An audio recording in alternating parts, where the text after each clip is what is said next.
नमस्कार मेरे प्रिय भक्तों। ओम नमो भगवते वासुदेवाय नमः। आज हम सुनाने जा रहे हैं कार्तिक मास महात्म्य कथा अध्याय 13। दोनों ओर से गदाओं, बाणों और शूलों आदि का भीषण प्रहार हुआ।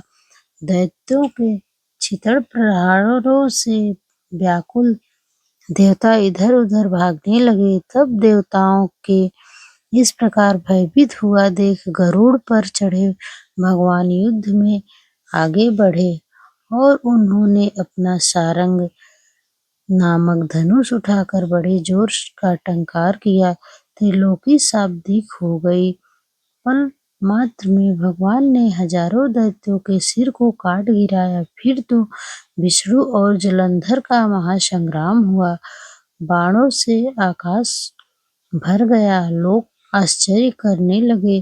भगवान विष्णु ने बाणों के वेग से उस दैत्य की ध्वज, छत्र और धनुष बाण काट डाले। इससे व्यथित हो उसने अपनी गदा उठाकर गरुड़ के मस्तक पर दे मारी। साथ ही क्रोध से उस दैत्य ने विष्णु भगवान की छाती में भी एक छितर बाण मारा। इसके उत्तर में विष्णु जी ने उसकी गदा काट दी और अपने सारंग धनुष पर बाण चढ़ाकर उसको बीखना आरंभ कर दिया। इस पर जलंधर इन पर अपने पहने बाण बरसाने लगा। उसने विष्णु जी को कई पहने बाण मारकर वैष्णव धनुष को काट दिया। धनुष कट जाने पर भगवान ने गदा ग्रहण कर ली और शीघ्र ही जलंधर को खींच कर मारी। परंतु उस अग्निवत अमोघ गदा की मार से भी वह दैत्य कुछ भी चलायमान न हुआ।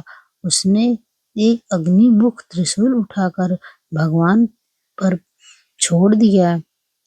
भगवान जी ने शिव के चरणों का स्मरण कर नंदन नामक त्रिशूल से उसके त्रिशूल को भेद दिया। जलंधर ने झटपट विष्णु की छाती पर एक जोर का मुष्टिक मारा। उसके उत्तर में भगवान विष्णु ने भी उसकी छाती पर अपनी एक मुष्टि का प्रहार किया। फिर दोनों घुटने टेक बाहुओं और मुष्टिकों से बाहु युद्ध करने लगे। कितनी ही देर तक भगवान उसके साथ युद्ध करते रहे। तब सर्वश्रेष्ठ मायावी भगवान उस दैत्य राज से मेघवाणी में बोले, हे रण दुर्मक दैत्य श्रेष्ठ, तू धन्य है जो इस महायुद्ध में इन बड़े बड़े युद्धों से भी भयभीत न हुआ। तेरे इस युद्ध से मैं प्रसन्न हूँ। तू जो चाहे वर मांग ले। मायावी विष्णु की ऐसी वाणी सुनकर जलंधर ने कहा, हे भावुक, यदि आप मुझ पर प्रसन्न हैं तो यह वर दीजिए कि आप मेरी बहन तथा सारे कुटुंबियों सहित मेरे घर पर निवास करें। नारद जी बोले। उसके ऐसे वचन सुनकर विष्णु जी को खेद तो हुआ, किंतु उसी क्षण देवेश ने तथास्तु कह दिया। अब विष्णु जी सब देवताओं के साथ जलंधरपुर में जाकर निवास करने लगे। जलंधर अपनी बहन लक्ष्मी और देवताओं सहित विष्णु को वहां पाकर बड़ा प्रसन्न हुआ। फिर तो देवताओं के पास जो भी रत्नादि थे उसको ले जलंधर पृथ्वी पर आया।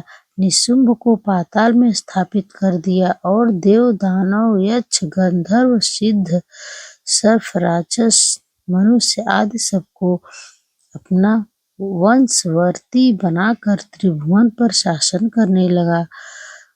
उसने धर्मानुसार सुपुत्रों के समान प्रजा का पालन किया। उसके धर्म राज्य में सभी सुखी थे।